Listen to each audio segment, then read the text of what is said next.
SBI clerk প্রিলিমিনারির যে এক্সামিনেশনটা হতে চলেছে সেই এক্সামটা অন্যান্য ক্লারিক্যাল লেভেলের যে এক্সামিনেশনগুলো হয় তার থেকে কিন্তু একটু ডিফারেন্ট।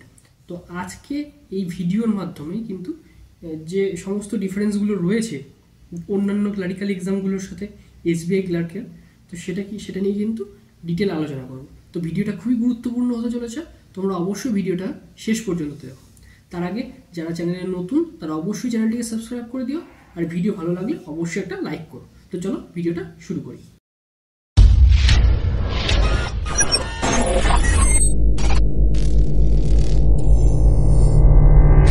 তো এসবিআই ক্লার্কের প্রিলিমিনারি এক্সামিনেশনে অন্যান্য এক্সামগুলোর মতোই তিনটে সাবজেক্ট রয়েছে: কোয়ান্টিটিভ অ্যাপটিটিউড, রিজনিং আর ইংলিশ।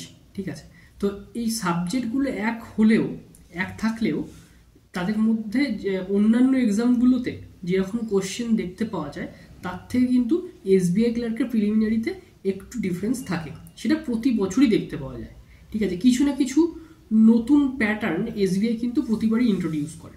ঠিক আছে, সেটা ইংলিশে হোক বা রিজনিং হোক বা তোমার কোয়ান্টিটিভ অ্যাপটিটিউড হোক, কিছু না কিছু নতুন কিন্তু দেখতে পাওয়া যায়।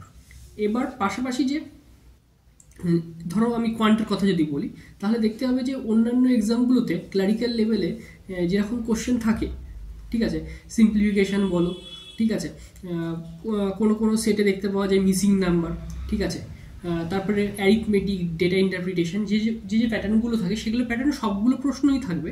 ঠিক আছে, সেই টপিকগুলো সব টপিকই কভার করে, কিন্তু কোশ্চেন লেভেলটা একটু হলেও আলাদা হয়।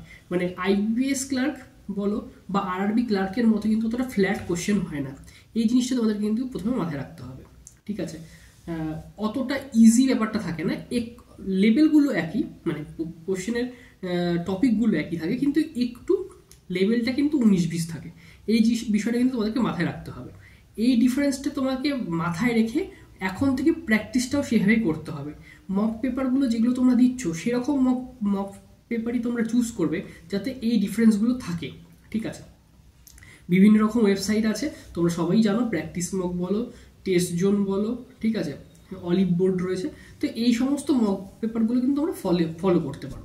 ঠিক আছে, এর পাশাপাশি তোমরা কি করতে পারো, তোমাদের ইংলিশ বলো, যে ইংলিশে সাধারণভাবে মানে অন্যান্য ক্লারিক্যাল লেভেলতে যে জেনারেল ইংলিশের ল্যাঙ্গুয়েজের আর কি তোমার যে রিডিং কম্প্রিহেনশন যেটা থাকে সেগুলো কিন্তু এইখানে একটু হলেও আলাদা থাকে।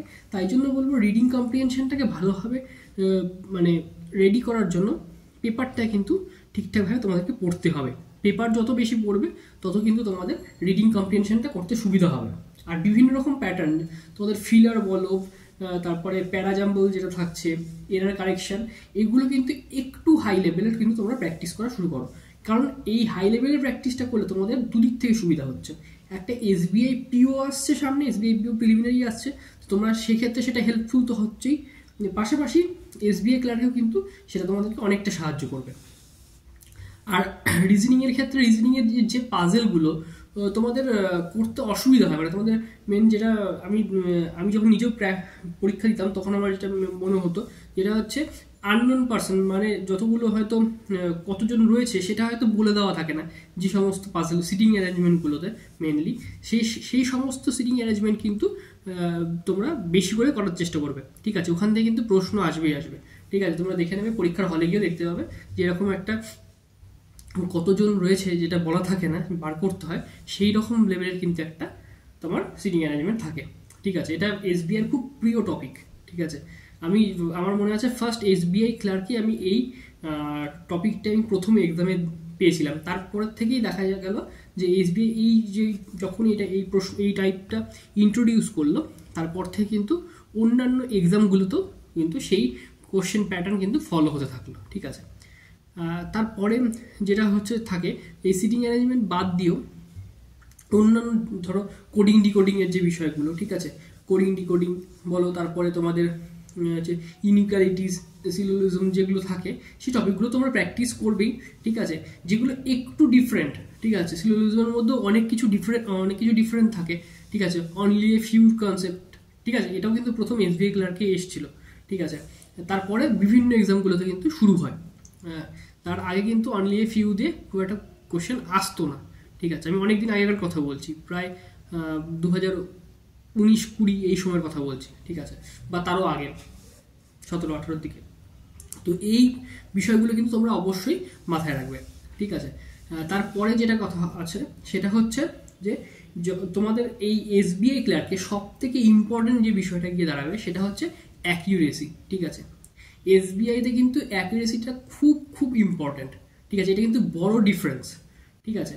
মানে অন্যান্য ক্লারিক্যাল লেভেলের যে এক্সামগুলো আসে, ঠিক আছে, সেগুলোতে প্রতিটা আইবিএসের যে কোনো এক্সামের ক্ষেত্রে তো অ্যাকিউরেসি একটা সব থেকে ইম্পর্টেন্ট বিষয়, কিন্তু এসবিআইতে যেন সেটা আরও ভালো রকমভাবে বোঝা যায়, ঠিক আছে। এসবিআইতে কিন্তু ভালো রকমভাবে এই অ্যাকিউরেসির বিষয়টা তোমরা বুঝতে পারবে। প্রিলিমিনারিতে বটেই, মেন্সে গিয়ে তো বুঝতেই পারা যায়। মানে অনেকে দেখা যাচ্ছে যে 4-5টা জিকে ভুল করেছে বা কিছু ভুল হয়েছে, তো অনেকটা নাম্বার কিন্তু তাদের কমে গেছে। তো এই বিষয়গুলো মাথায় রাখবে, অ্যাকিউরেসি, ঠিক আছে। আর ক্লারিক্যাল লেভেলের অ্যাকিউরেসির পাশাপাশি যেটা দরকার সেটা হচ্ছে স্পিড।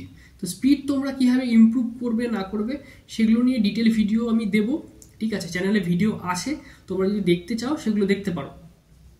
পাশাপাশি স্পিড তোমাদেরকে কীভাবে ইমপ্রুভ হবে, যারা একদম নতুন, ঠিক আছে, যারা হয়তো এটাই ফার্স্ট পরীক্ষা দেবে, তাদের জন্য বলবো স্পিডের কথা কিন্তু মাথায় রাখতে হবে, পাশাপাশি অ্যাকিউরেসিটা, ঠিক আছে।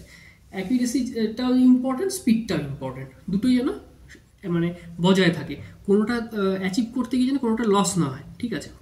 মানে আমি স্পিড ইমপ্রুভ করতে যাচ্ছি, সেক্ষেত্রে অ্যাকিউরেসিটার লস হলো, সেটাও কিন্তু হলে চলবে না, ঠিক আছে। আবার অ্যাকিউরেসিটা ইমপ্রুভ অ্যাচিভ করতে গিয়ে যেন স্পিডটা না পড়ে যায়, এটার দিকেও কিন্তু মাথায় রাখতে হবে।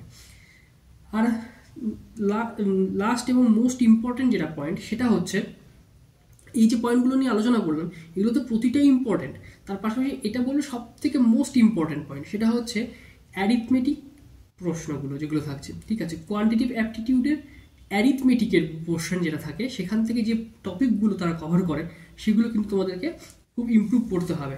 যদি কেউ ভেবে থাকো যে উইথাউট অ্যারিথমেটিকে আমি এসবিআই ক্লার্কটা পাস করে যাবো, তাহলে কিন্তু সম্ভব হবে না, ঠিক আছে। এখন যে লেভেলের কাট আপ যাচ্ছে, মানে গত বছরও গিয়েছে, ঠিক আছে, তাতে আমি বলবো উইথাউট অ্যারিথমেটিক কিন্তু কোনোভাবেই ওই কাট আপে পৌঁছানো সম্ভব নয়, ঠিক আছে। উইথাউট অ্যারিথমেটিক এটা একটা মানে স্বপ্ন দেখা হয়ে যাবে ব্যাপারটা, ঠিক আছে, এটা সম্ভব হবে না কখনো, ঠিক আছে। তো তোমাদেরকে বলবো অ্যারিথমেটিকের স্পিড ইমপ্রুভ, সাথে যাতে তোমার ওই টপিকগুলো সম্পর্কে, চ্যাপ্টারগুলো সম্পর্কে একদম কনসেপ্ট ক্লিয়ার থাকে। কনসেপ্ট ক্লিয়ার থাকলে তুমি অ্যাটেম্প করতে পারবে, আর ধীরে প্র্যাকটিসের মাধ্যমে কিন্তু তোমার স্পিডটাও বাড়বে, ঠিক আছে। আগে কনসেপ্টগুলোকে পুরো ক্লিয়ার করে নাও, আশা করছি যারা 2024-এর এক্সামগুলো দিয়েছে তাদের অনেকটা ক্লিয়ার থাকবে, ঠিক আছে। চ্যাপ্টার ওয়াইজ ধরে ধরে তোমরা কীভাবে পড়বে না পড়বে সেগুলো নিয়ে চ্যানেলে প্রচুর ভিডিও আছে, তোমরা দেখে নিতে পারো, ঠিক আছে। আমি আরও ডিটেল ভিডিও নিয়ে আসবো, ঠিক আছে। এই বিষয়গুলো কিন্তু তোমাদেরকে মাথায় রাখতে হবে। আর যেরকম সেকশনাল টাইমিং থাকে 20 মিনিট করে 3টে স্লট 1 ঘন্টার এক্সামে, তো সেরকমই কিন্তু এই এক্সামেও থাকছে। তার মানে তোমাদের স্পিডটা কতটা ইমপ্রুভ করতে হবে সেটা কিন্তু তোমরা বুঝতে হবে তোমাদেরকে। তো যাই হোক, ভিডিওটাকে বেশি বড় করব না, আমি এর পরের দিন এসবিআই পিওতে যে সমস্ত নতুন চেঞ্জেসগুলো এসেছে সেগুলো নিয়ে কিন্তু একটা ভিডিও বানাবো, ঠিক আছে। এবং সেখানে এসবিআই পিওর তোমাদের মানে তোমাদের পারফরমেন্সের জন্য তোমাদের স্ট্র্যাটেজি কী হবে না হবে সেগুলো নিয়ে ডিটেল আলোচনা করব। তো অবশ্যই চ্যানেলের সাথে যুক্ত থেকো। ভিডিও অনেক দিন পর এলো, একটু ব্যস্ততার কারণে, একটু সমস্যার মধ্যে, এবং একটু মানে অনেক কিছু বিষয় একসাথে চলে এসেছিলো জীবনে, সেই কারণে একটু ঘেটেছিলাম। তো যাই হোক, এখন কিন্তু কথা দিচ্ছি নিয়মিত কিন্তু ভিডিও আসবে চ্যানেলে।